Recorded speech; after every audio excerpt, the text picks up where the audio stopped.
বাংলাদেশে ভালো স্টুডেন্টের বন্যা হয়ে গেছে এবং আমাদের শিক্ষার মান এত ভালো হয়ে গেছে যে আমাদের এই পরিমাণ পাশ করে এটা হতে পারে না।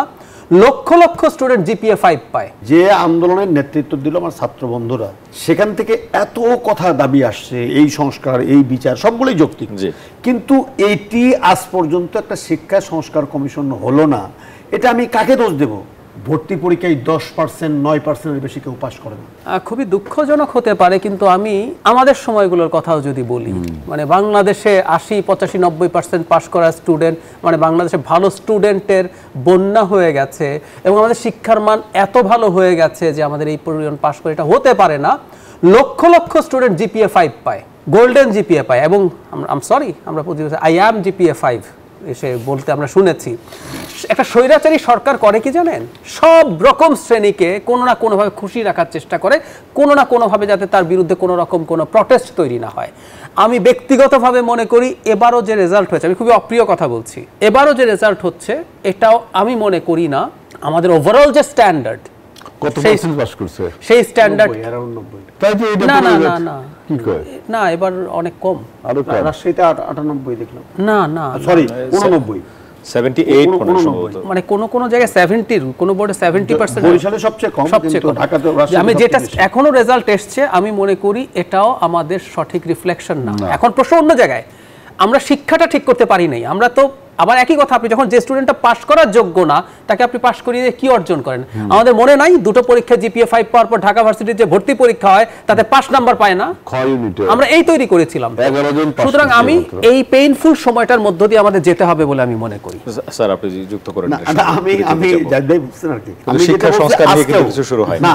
মজার ঘটনা দেখেন, এটাই তো কথা, যে আন্দোলনের নেতৃত্ব দিল আমার ছাত্র বন্ধুরা, সেখান থেকে এত কথা দাবি আসছে, এই সংস্কার, এই বিচার সবগুলোই যৌক্তিক, কিন্তু এইটি আজ পর্যন্ত একটা শিক্ষা সংস্কার কমিশন হলো না।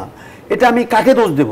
কার বিরুদ্ধে বলবো? যে ছাত্ররা দাবিও করে, দাবি তো আমি একাধিকবার করেছি আর কি, যে একটা শিক্ষা সংস্কার হওয়া দরকার। আমি ওনার সাথে একমত। দেখেন, দেশে বিজ্ঞান ও প্রযুক্তি বিশ্ববিদ্যালয় আছে, বিজ্ঞান চর্চার জন্য যে করা শিক্ষা সংস্কার কমিশন হয়েছে, আমি দেখলাম না, আমি 2-1টা রিপোর্ট পড়ে দেখলাম না শিক্ষার আসলে উদ্দেশ্য কি, এটা লেখা নেই কখনো। শিক্ষার উদ্দেশ্য কি জ্ঞান তৈরি করা, না শিক্ষার উদ্দেশ্য বৃত্ত তৈরি করা? এটা বিরাট ডিবেট, এই ডিবেটটা আমরা কখনো করিনি। আমরা করতে চাইনি, এই জন্য আমরা শিক্ষাকে, আমি যদি এইভাবে বলি যে রাজনীতিবিদরা কি আদৌ চেয়েছে যে শিক্ষা জাতির মেরুদণ্ড, এই মেরুদণ্ডকে শক্ত করার জন্য যা যা করা দরকার? ইউনেস্কো বলছে যে একটা দেশে যদি ন্যূনতম মানসম্মত শিক্ষা নিশ্চিত করতে হয় তাহলে আপনার বাজেটের 6% এটা থাকতে হবে, জিডিপির 6% থাকতে হবে। আমরা কখনো 3-এর ঘরে যেতে পারিনি স্বাধীনতা 52 বছর পরে। এই কথাটা কাকে বলবো? এবং এবার তো আরো এগুলা সেই জায়গাতে। তো এখন শিক্ষা জাতির মেরুদণ্ড এটি বলবো, কিন্তু সেই মেরুদণ্ড শক্ত করার জন্য তাকে ফিডিং দেব না, এটি হয় না। আপনি বলছেন যে প্রেসার ছিল না, আজকেও দেখলাম বগুড়া জেলা স্কুলে অভিভাবকরা, ছাত্ররা হেডমাস্টারের রুম ঘেরাও করেছে যে কেন তাদের মার্কস কম হলো, কেন মার্কস কম হলো। আজকে দেখলাম আমার নিজের জেলা বগুড়া জেলা স্কুল, এখানে বসে বসে। তো এই যদি হয় অবস্থা, আপনি শিক্ষকদেরকে চাপে রাখবেন, প্রেসারে রাখবেন। এক সময় তো আমার মিসেস শিক্ষক, প্রাইমারি স্কুল শিক্ষক, দেখতাম যে খাতা না দেখে 100% নাম্বার মানে দেওয়া। আমি কি করছো তোমরা এগুলো? তো বললো আমাদের প্রতি নির্দেশ আছে, কাউকে ফেল করানো যাবে না। এই যে আমি জানি না যে এটা এরকম যদি অবস্থা যদি আপনি হন যে আপনি পাস, আমরা কত পাস করেছি? 33%, 34% শিক্ষার্থী আমরা পাস করেছি। 60% মার্কস পেতে একদম জাত অবস্থা হয়ে যেত।